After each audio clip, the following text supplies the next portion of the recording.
Good morning, everybody. I'm Paul Adams from Branston. This is new territory for us. We haven't done this in January before, but I spoke to Mark from New Dawn Pubs and the Castle Inn before Christmas, and he said yes to January. And here we are with a select group.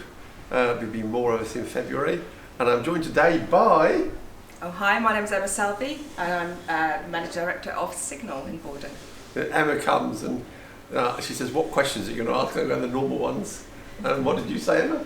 I said, I don't know what they are because I haven't been paying attention. So that'll be a lesson. I've been here quite a lot. That'll be a lesson to those of you pregnant.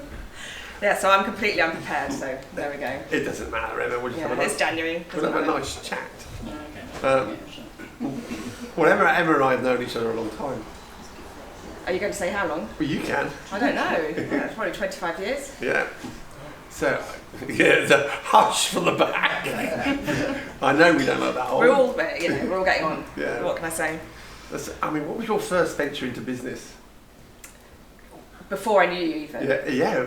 Okay, so my very first business was something called Longrig Sportswear.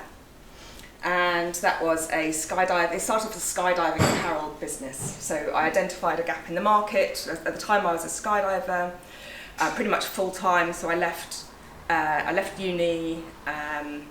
I was a skydiver at university. I ran the university parachute club, and then I kind of pursued it, got quite good at it, ended up marrying my advanced skydiving instructor. We had our first kiss in freefall, and at the time I was working as a journalist for a company called Petroleum Argus, so I was reporting on oil prices on the Russian pipeline in the Mediterranean. I was a Russian graduate, and it was a very good job actually. Very young, doing very well. Met this guy, married him, gave up the career, and travelled the world for 5 years, jumping out of airplanes and packing parachutes. And at that time, I started up a small company making underwear for skydiving females. It's quite a small and niche market, but we had to wear these jumpsuits that just they're very, very tight-fitting. They're made out of lycra. They literally showed everything. So my plan, they were designed for men, obviously. So my plan was to make this lovely lycra, very smooth-fitting crop tops and shorts underwear that would go underneath these very tight-fitting lycra jumpsuits, not show any, not be so revealing. Not be quite so revealing. And also the idea was that you could, if you needed to go to the loo somewhere in a hurry, which happened all the time, you could take off the jumpsuit and still be relatively well clothed. So that was the problem. So I had the problem, the solution, and I set up this business called Longrig Underwear. And actually, astonishingly, considering I knew absolutely nothing about business whatsoever, the business ran on for about 5 years, and we expanded out because obviously the original market was quite small, and I knew every single person in the market pretty much. They're all like female skydivers. There weren't very many in the 1980s. And so once I'd sold everything I had to all of them, I had to think about new markets. So we went into the riding market and the tennis market. We had the same underwear but with tennis pockets. And then we had, I discovered that the women who were riding, the USP of this was that it was for women with like big chests basically. So if you had very small chests, sporting was absolutely fine in those days in the 80s. At that time, there wasn't a sports bra that was bigger than a cup C. And I remember going into Lily White's and I was like, I've got this great idea for a sports bra that goes up to like a double FG cup. And they went, nobody with a chest bigger than a C cup does any sport. And I was like, you are so wrong. And I can point to particularly point to point and skydiving, big two sports where there are a lot of big chested women. So so anyway, that's the route I went down. And that company was, I eventually gave up and sold it when I had my first baby in 1995. So is that business still going? No. It's not. So the person who bought it up for me for £10,000, which is basically the goodwill, like a list of customers. I was selling the tennis stuff in PWP Sports Space in Farnham, and a couple of magazines. And this is pre-internet, so the internet still hasn't been discovered at the point that I sell this business. I think I did have a website in the last year, but it was still on Alta Vista or something. Yeah. Nobody has to remember that. Anyway. Yeah, no, I know. Anyway, so I sold that business for £10,000, and then I spent some years bringing up children. How old are the children now? Well, 24, 22, and I had a late one, so she's only 13. That's right. Yeah. So you said you married your husband I did very well. I think we all do. Yes, Yeah. indeed. The way you phrase it is that is not the current husband. Not a current husband. Right. No, we're going down this road. Yeah, why not? It was just the way you phrased it. No, he's not a current. I don't have a current husband, but I have had 2 husbands, but neither of them are current. That's all right. Yeah. So skydiving in the 80s, most of us remember all sorts of films with skydiving in. Did you ever get to do any of that type of work? No, I loved Point Break though. Do you remember that? My Yeah. favourite film. Yes. No, I did do some I had a team. I did represent my country. I used to jump at air shows in France. I jumped at air show. I used to jump at Cranfield Air Show, like demos. We used to demo our parachutes and stuff.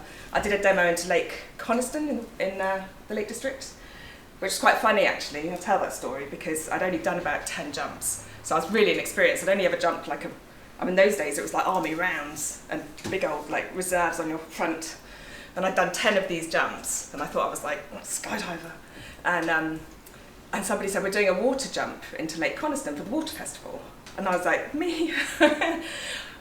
Why not? And they were like, you've only done 10 jumps, really? We was expecting 50 jumps or something. I was like, I'll be fine. And they were like, you haven't got your own kit? And I said, no. And they said, well, we'll lend you some, but we're not going to lend you anything good because obviously you're going to jump into a lake. And I was like, okay. So they were like, don't tell anyone, we're going to give you the slightly out-of-date front reserve because it doesn't have a kicker spring. It's like, if you do need it, you have to shake it out. And I was like, okay. So I just wasn't scared in those days, and I was like, no, that all sounds fine, let's do it. So I went and jumped into Lake Coniston, and just before we got in the plane, somebody said to me, look, it's a display, so we're going to give you what's called a widdy, and it's it's a big red crepe 25-metre streamer, about that wide, and they said, shove it down your jumpsuit, and as soon as you get under canopy, you whip it out, and you tie it around your strings. Your lines. And I was like, yeah, okay. Job's a good one, let's go. And anyway, so I jumped out, totally forgot about the streamer, obviously, because I was just so glad to be alive and didn't need the reserve, so I was like, phew. And then when I looked down at the lake, I wasn't in the right place, so all the rescue boats were way over there, and I'm in a different part, luckily still over the lake, but in a different part of it. So I was really focused on that. So landed in the lake, and then no rescue boat, obviously, because I was so I was there for quite a long time. And eventually a family in a yacht came to pick me up. So I was like, help! It's massive, all this kit and everything. I was stranded in this lake. And so this lovely family came to pick me up on this very new white shiny boat and hauled me in. And they were like, are you okay? Are you okay? And I was like, yes, no, I'm fine. I'm just really excited to be alive and this lovely. La la la. And they went, oh my God, you're bleeding. And I was like, what? And they're like, there's literally, you're bleeding. There was red, ink. It was obviously everywhere over this boat with this widdy. It just released all its ink onto their lovely deck. So I was like, oh no, I'm not bleeding. It's fine. I'm just I've got all this red streamer stuff down my jumpsuit. I'm so sorry. Thank you for rescuing me. Anyway, yes. So that was that. So yeah, shortly after that, I met my. So you would have been skydiving and parachuting when they'd gone for the old army ones, the wonderful rectangular ones. That you could actually steer. Yes, I got one of those quite soon afterwards. Yeah.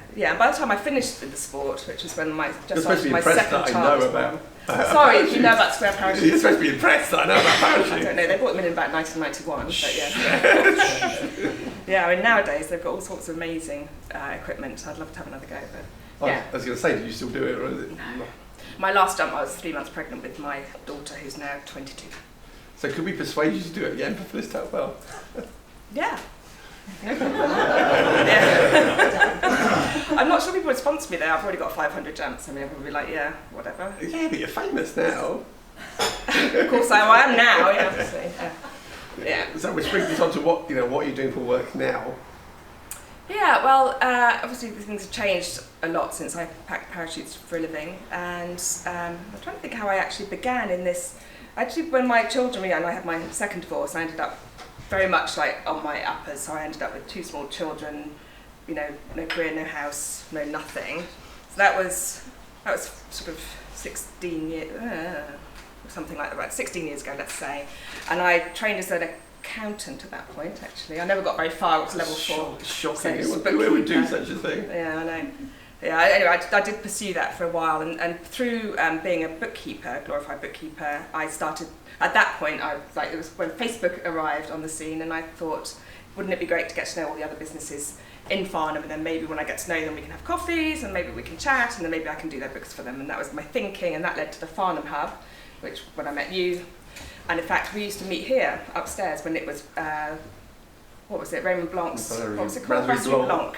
So I used to meet It's here. much better now. So I started the Farnham Yeah. Hub, yeah, of course, I mean the new owners, yeah, amazing. So we started the Farnham Hub here, and then I franchised that business eventually, now into about 2014, and at that point I had about, I think I had 7 franchises at the point of that. So we had one in Borden, one here, one in Totnes, one in Guildford, I can't remember, Hazelmere. And at that point I met the regeneration guys over in Borden, and they found me through a lady called Emma Jones, who's a great heroine of mine, who runs Enterprise Nation in London. And I've been hassling her, and basically hustling a lot with her and saying, look, she runs Enterprise Nation, which is essentially like a really massive business hub all across London, in fact all across the UK. And I just, I'd met her and I was like, look, I'm doing a similar thing to you, maybe we can work together, perhaps we could be partners, I could deliver your rural version of your Enterprise Nation hub, sort of that. And eventually I don't know if she just eventually got bored of me or what, she eventually made me like an enterprise champion. So one of her 12 business ambassadors. So I was the enterprise champion for Surrey and Hampshire. And because of that little thing, I was then invited to Downing Street. It was the Cameron-Clegg government, my favourite government. And we were invited to Downing Street to go and talk to their business advisors about how to represent small business in the UK. And that was really a big turning point for me. And then as a result of that, I just got a little bit of, people knew who I was locally, just a little bit, enough so that when the Whitehill and Borden Regeneration Company came and got this massive tender to redevelop the whole of that town centre, they came and found me and said, we'd like you to help bring small business into Borden, can you do that? And I said yes, and that's how Signal began. And tell us a little bit about Signal, because it's a little bit different, and in many ways you're in the right place at the right time. Very much. So, what's the ethos of Signal? How do you maintain it? And are there any plans to expand it? Okay. I think what Signal was set up very specifically, it is actually a special purpose vehicle. So the company was set up on behalf of the Regeneration Company in Whitehill and Borden to bring small business, to attract new business into the new developing town centre, to nurture the existing businesses and to help those businesses that were there and were starting up to expand and grow and thrive in a way that was, and what I think, that was the brief I was given. It's like, can you come into Borden with all of your experience running business hubs and business training and all of your network, and can you attract business into the area and make it work so that when we build the new town centre, effectively, there will be lots of businesses waiting to move into those spaces. And that was the only brief I've literally ever had. So, and I was like, yes, no problem. And then I was like, well, what we need is probably some office space, and we'll attract businesses in by giving them flexible, affordable offices and co-working, and affordable being key in Borden at that time. And we will introduce them all to each other, create a community. We'll teach them all how to, horizontally. So I don't mean I'm going to teach all the businesses how to, but the community will develop the community in a way that the people within the community will help all of the other businesses in the community to grow and thrive using their skills, and that should work. And it was pretty much as strategic as that, and that's what we did. And I think from my experience of setting up hubs in towns, I think my feeling then was very much like every town has everything it needs in terms of business skill, drive, motivation, passion, interest, curiosity. That's all there in every town. You just have to bring it together. You don't need to go and look to London or anywhere. It's all there. All the people that you need, everything you need to get done can be done by people in your town. So I'm very interested in this idea of 15-minute cities, of things being close by. You don't have to travel. You don't have to get the whole big companies. You just need to sort of stay in your own backyard a little bit. So that was the philosophy that I took into Borden, and I was like, I think everything that we need is already here. It's just a question of nurturing it, bringing it together, facilitating it, making sure the right people meet the right people, and so on. And so we set up with this strapline. The first one was, no one should build a business alone, or no one can build a business alone. In fact, that was the strapline that we started off with the Farnham Hub, and I took through. And then when I got to Signal and Borden, it was like, well, we're going to make Borden the very best place in the UK to own and run a small business. And outside of Farnham. No, we're going to literally overtake Farnham, and then we're going to bring it to Farnham, because that's probably what will happen quite soon. Well, that'd be nice. But when Borden was quite difficult to work with, I mean, it was a town that had had been a former military town, and they'd lost a huge chunk of their population, so they'd gone from something like 26,000 all the way down to 17,000 in terms of population. And and the town had lost its sort of heart and its identity when the military moved out. So the brief that I was given was to try and recreate a sense of cultural identity in a town that's sort of lost its way slightly. And the cultural identity was going to be around enterprise, entrepreneurship, that kind of can-do feeling. And I think that is what we set out to do. And I think we've done it really well. I mean, there's some people in the room that might maybe testify to that, but I think we have had a huge impact on the town. And yes, in answer to your question about expansion, we've done 5 years in Borden, into our 6th year now, and very much I feel like it's time to hand that to Borden and then go into probably Aldershot next, maybe Farnham, maybe Farnborough, maybe Alton. All of those places are sort of within our sights. Well, I think everybody would support you, because I would continue to support you as best we can. So let's go back a little bit, because obviously you talked about business. Are you local? Were you born local? Where did you grow up? I was born in Maidenhead, in Berkshire. I currently live in Upper Hale, over there. I came here when I married. I lived before that in Manchester. When I met my first husband, who lived in Farnham, I was at Manchester University still. So I was still living partly in Moscow at that time. But and I first moved to Moscow when I was 5 because, so I grew into, my parents were diplomats. So I lived all over the world. So I didn't really grow up here. So my earliest memory is being at playgroup, just about to go to primary school and really excited. And my parents sitting me down and saying, you're not going to go to primary school in England. You're going to go to primary school in Moscow, in Russia. And then showing me this book, like this snowy place. And I was like, wow, okay. I remember being quite sad. That's all I really remember. So did you move much? Yeah, so we spent 3 years in Moscow, then came back to England. Then we spent 4 or 5 years in Brazil. Then I went to boarding school. Then my parents moved to Madrid for 3 years. Then back to Russia. Then back to England. Then back to Russia again. By which time I was like pretty much a Russophile. So I studied Russian at university. So presumably fluent in Russian? Yeah, well actually I've just picked it up again because we had some Ukrainian families living in cottage that my family owned down. So yes, I started learning Russian. Now I've started learning Ukrainian, which is very similar. So yeah.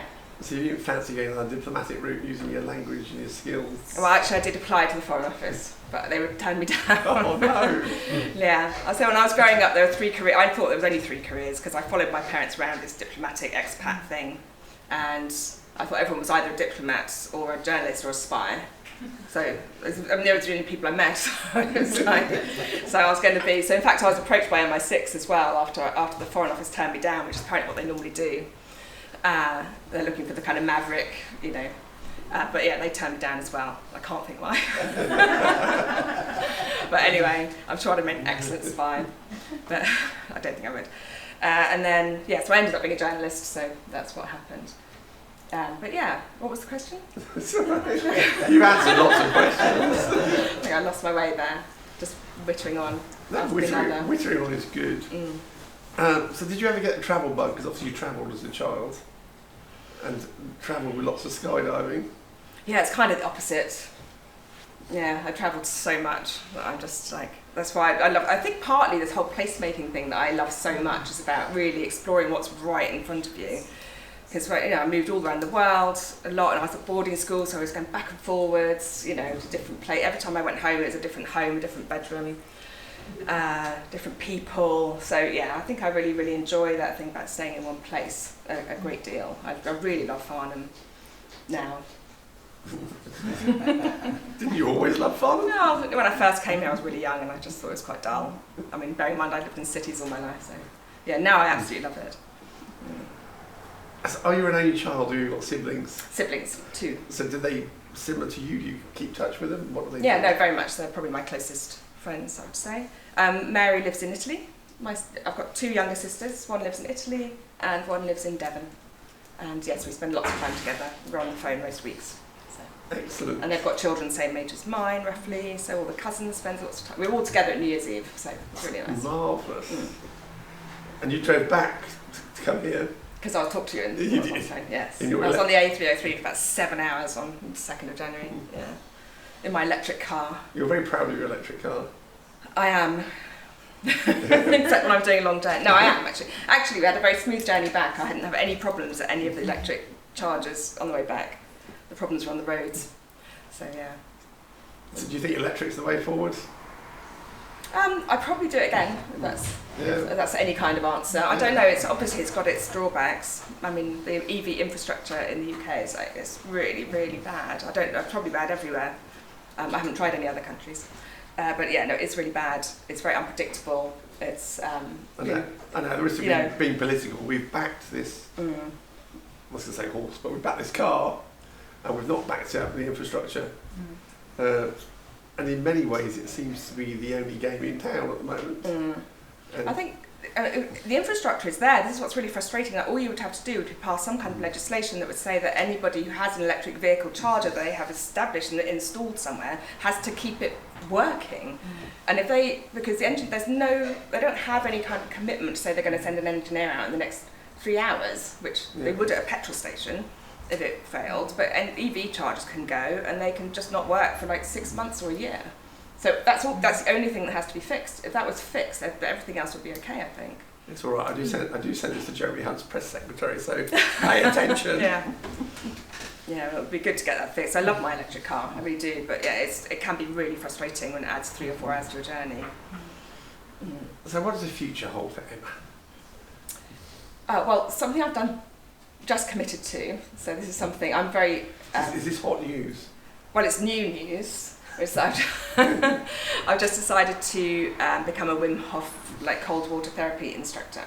So, which means I'm a big fan of cold water dipping and cold water swimming and all of that stuff. I'm going to do this. Emma knows I used to be a lifeguard, and in the old days we weren't allowed wetsuits, and the water was perishing. So the thought of getting in and out of cold water again is not overly appealing to me. So what does this involve doing? Well, first it involves going on the Wim Hof retreat in Poland, which is at the end of February. It's just 5 days of ice dipping and hiking up mountains in your swimsuit and that sort of thing.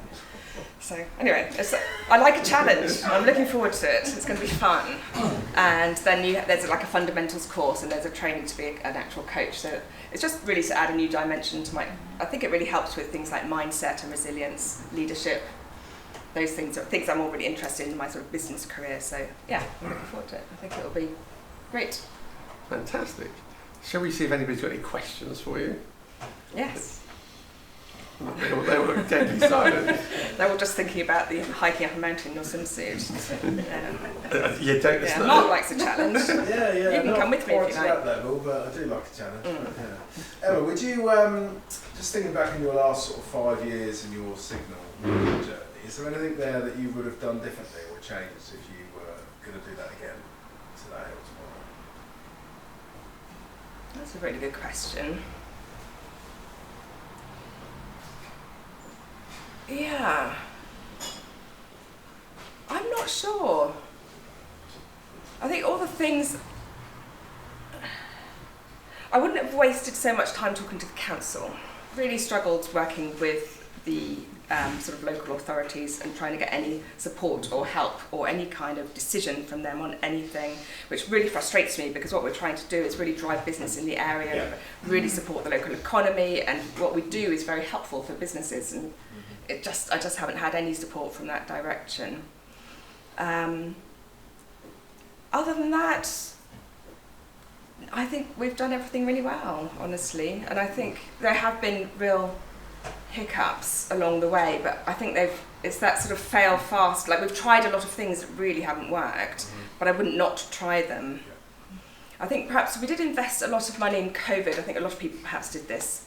When the pandemic hit, we invested quite a lot of money in an online directory for the website, and which we thought was very important at the time because everything had obviously come offline, and that turned out to be a big waste of money. So I think that I wouldn't have spent that or done that. But you're when a pandemic hits, I think it's very difficult to say that you wouldn't have made that kind of knee-jerk response. I think a lot of people did things they probably had to undo quite quickly in that time.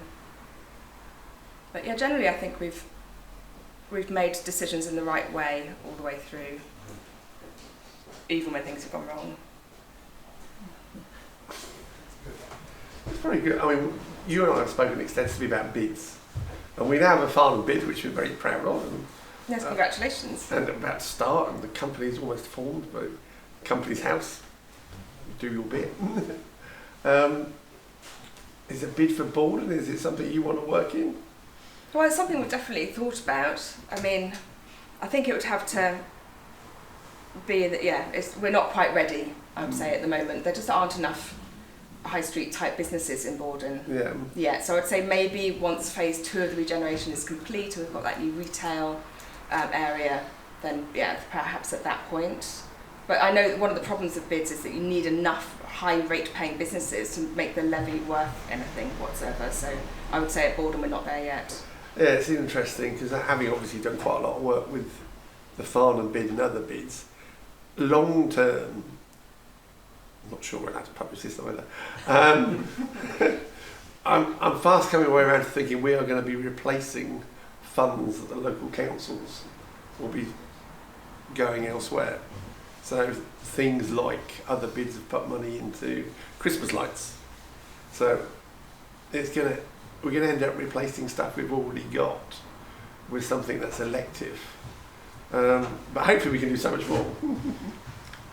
Well, it's all about the amount of money in the pot, isn't it? What you can do, and then the sort of decision-making processes that you can put in place. But there are other things as well. I mean, everybody knows in Farnham we have a fairly large Father Christmas who generates a fair amount of attention from local council shops, and hopefully we can expand that into the bid, because there's no cost to that.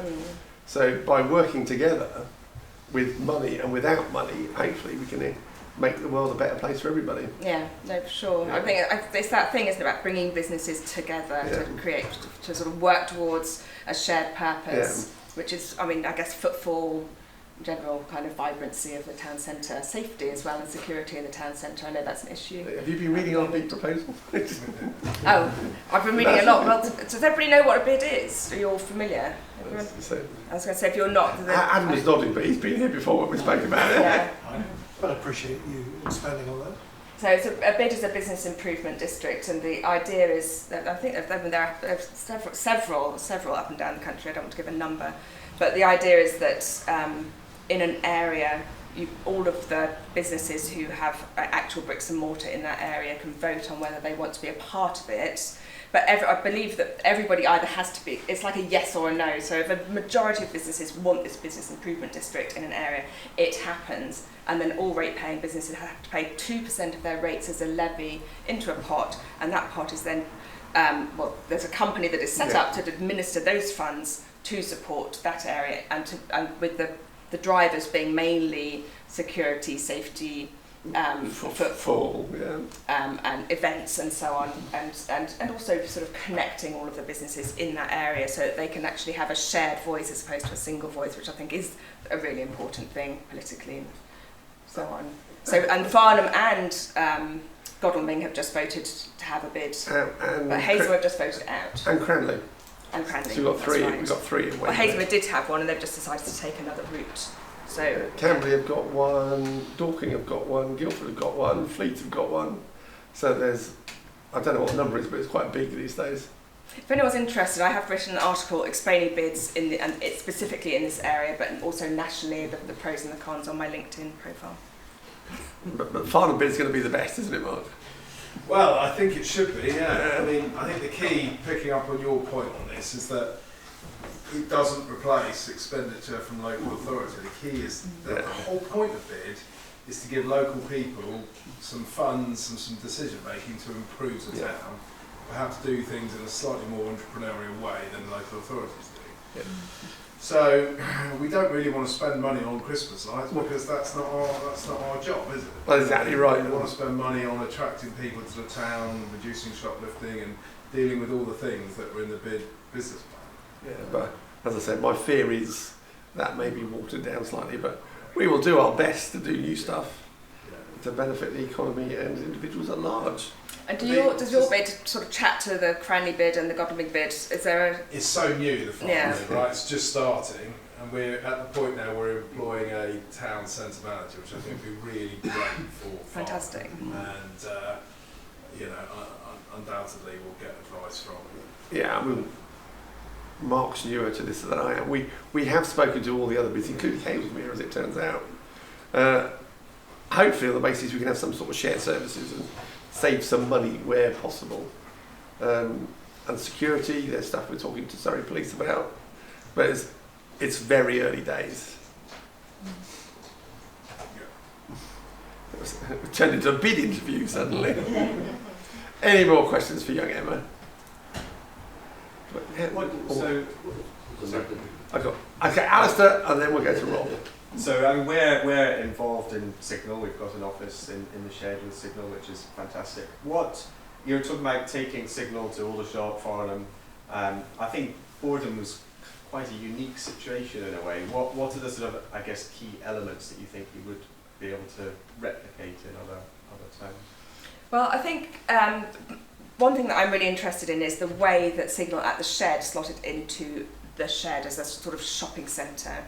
So for those of you who don't know, so the shed has got 14 sort of retail F&B units downstairs, but there was a mezzanine level that was pretty much unusable for various reasons by anybody else. So we went and built 14 offices up there, which fit. And I think what I'm interested in is the way that those offices, A, work very well for the people that have them, but B, also really support the F&B and the retail downstairs, and has just created that little bit of vibrancy and so on that the shopping centre really needed. And we all know that retail is struggling.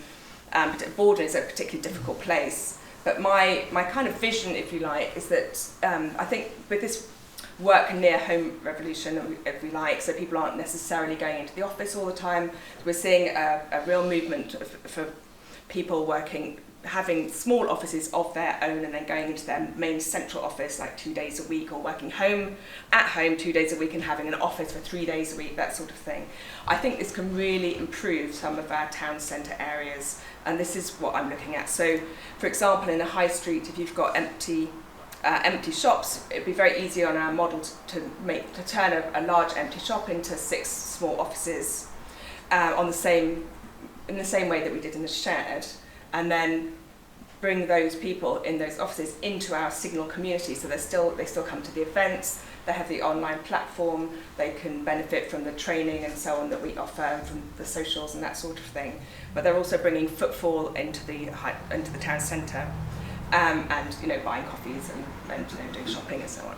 And then if you look at somewhere like the Wellington Centre in Aldershot, we could do a similar thing. So there's a lot of shopping centres with a lot of very neglected spaces upstairs that are really not usable for retail so much anymore because the footfall just isn't there. So that's my idea, that we'll take Signal, the idea that we will connect everybody in the same way online and through events, but that the offices will be sort of dotted around, filling up these sort of very tired and neglected spaces. Plan. Yeah. Go on, Rob. That sort of answers my question actually. I was going to ask about what your predictions or vision is for the high street in the next sort of, say, 5-10 years. Obviously you mentioned about the retail outlets being transformed into business outlets and that. We're seeing a lot of big office blocks now being vacated by big companies because of the work from home thing. Yeah. What do you think is going to happen to those sort of buildings and the high street in general? Or in the kind of market town like Farnham. Yeah.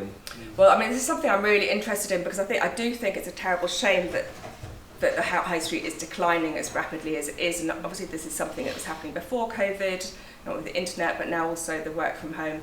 So we're left with all of these empty spaces, and I think the job is really, a town centre manager is a great first step.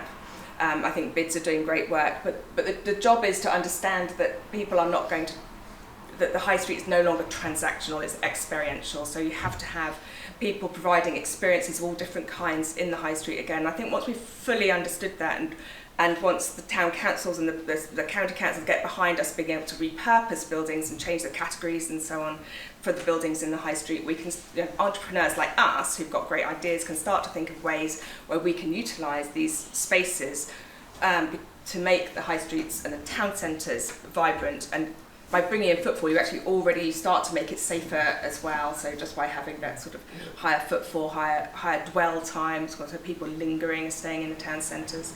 I think if we can make the town centre somewhere where people go to work as well as play and live and so on, then we can really bring the heart back into our towns. It's something I really want to see happen. It would be a great trend if we can start to reverse this decline and start to make it into something new and exciting that's happening.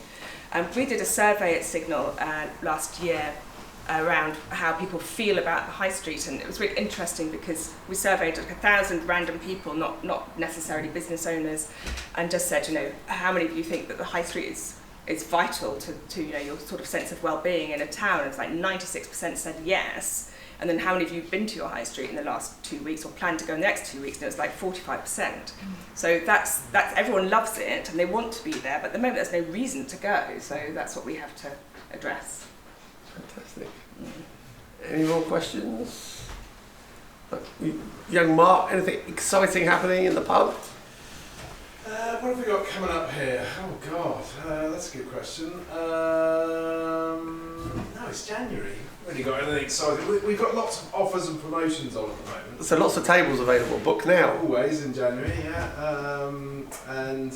Focus for us now turns to Valentine's Day, Mother's Day, and general springtime preparations. But we're booking up fast, so get in. We are always, yeah. There's an exciting event at the Royal Exchange next Wednesday evening, isn't there? Which is the Signal and Base social networking event. Which, so everybody's welcome to attend. Everyone's welcome to attend. It'd be lovely to see you all there over at the Royal Exchange at Lindford. What we should do is do a little bit at the end on that. There's a little snippet that you can post. Okay.